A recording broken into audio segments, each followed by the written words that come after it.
요즘 여러분 주위에서 다 인공지능 AI 사용하지 않나요? 심지어 이메일을 보내거나 여행 계획을 세워주거나 그 외에 무수하게 많은 AI들이 지금 쏙쏙히 등장하고 있는데요. AI가 어떻게 이렇게 똑똑해졌나? 이런 궁금증 혹시 안 드셨나요? 이건 다 AI 에이전트 기술 덕분인데요. 국내외 주요 IT 회사들과 리서치 기관에서는 2025년은 AI 에이전트의 해가 될 것이다 라고 말을 하고 있어요. 바로 올해 2월에 구글에서 AI 에이전트에 대한 보고서를 내놨어요. 그걸 토대로 AI 에이전트가 뭔지 한번 이야기해보는 시간을 가지도록 하겠습니다. 에이전트는 AI가 단순히 문장을 생성한다거나 그림을 그리는 데서 그치는 게 아니고 현실 세계에 있는 문제를 적극적이고 능동적으로 해결해 주는데 초점을 맞추고 있다고 해요. 쉽게 말해서 사람도 뭔가 문제를 직면하게 되면 뭐 구글에 검색하기도 하고 주변 사람한테도 물어보기도 하고 이렇게 해결해 나가잖아요. 이걸 AI가 한다는 거죠. 어떻게 하냐?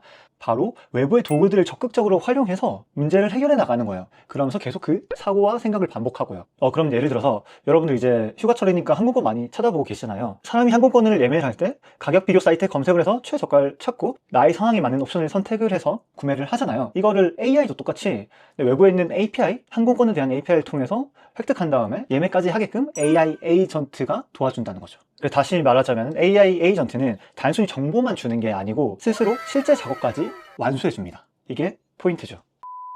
네, 구글에서 낸 보고서에 따르면 에이전트는 대표적으로 세 가지의 구성 요소를 가지고 있다고 해요. 바로 모델, 도구, 오케스트레이션, 레이어, 이렇게 세 가지를 가지고 있다고 합니다. 그럼 각각 이게 뭐냐? 모델은 직관적으로 아시겠죠? LLM 모델 같은 걸 의미하고 뭐 챗GPT, 제미나 이런 걸 포함하고 있습니다. 이 커다란 에이전트 안에서 하나의 뇌를 담당하고 있고, 이 뇌는 문제를 어떻게 처리할지, 어떻게 생각하고 추론할지까지 더해서 문제를 해결하는 데 초점을 둡니다. 다만 이 뇌를 이용해서는 오늘의 날씨라던가 항공권 예매는 할 수가 없어요. 왜냐하면 이 LLM 모델은 대부분 과거의 대용량 데이터를 기반으로 학습했기 때문에 최신 정보는 모르거나 뭔가 API를 활용할 수는 없다는 거죠. 그래서 이 모델은 툴이라는 손발을 이용해서 행동을 취합니다. 바로 오늘 날씨를 획득하거나 아니면 항공권 예매 API를 쏘는 것처럼요.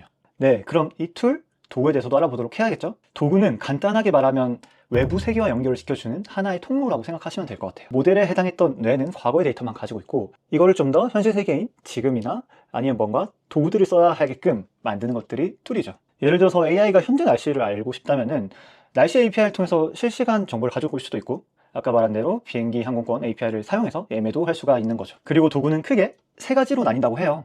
extensions, functions, 그리고 data stores. extensions와 functions는 뭐 크게 구별할 필요는 없을 것 같아요. 뭐 직접적으로 개발하시는 분이 아니면 이런 것들은 아까 말한 것처럼 API를 통해서 획득하는 건데 API를 통해서 행동을 취하거나 정보를 획득하는 거를 extensions나 functions라고 해요. 그런데 차이점이 뭐냐?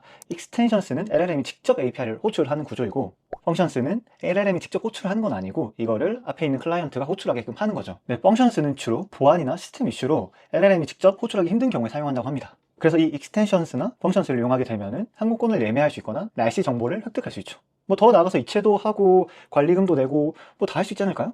그 다음은 데이터 스토어스인데요.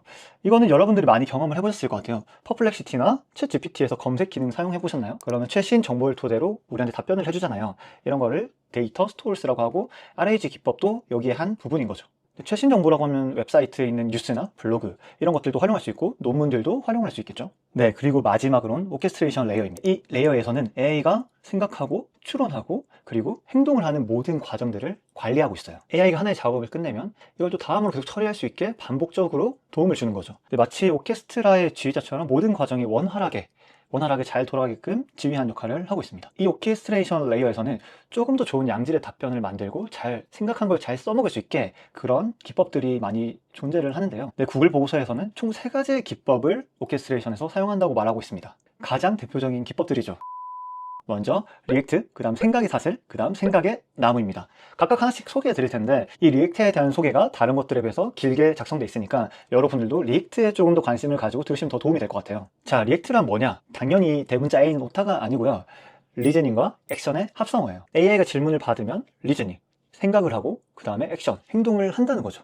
이 과정을 단순히 이렇게 한 번만 가는 게 아니라 내가 원하는 결과물에 도달할 때까지 계속 생각하고 행동하고를 반복합니다. 네, 이렇게 말하면 이야기가 어려울 수도 있으니까 구글 보고서에 있는 사례를 한번 보도록 하죠. 오스틴에서 치르히로 가는 항공편을 예약해달라고 합니다. 그럼 사고를 하죠. 항공편을 찾아야 한다. 그래서 항공편 도구를 이용해서 항공편을 찾습니다. 거기서 끝나는 게 아니고 이제 또 사고를 하죠. 이것을 유저에게 보여줘야겠다.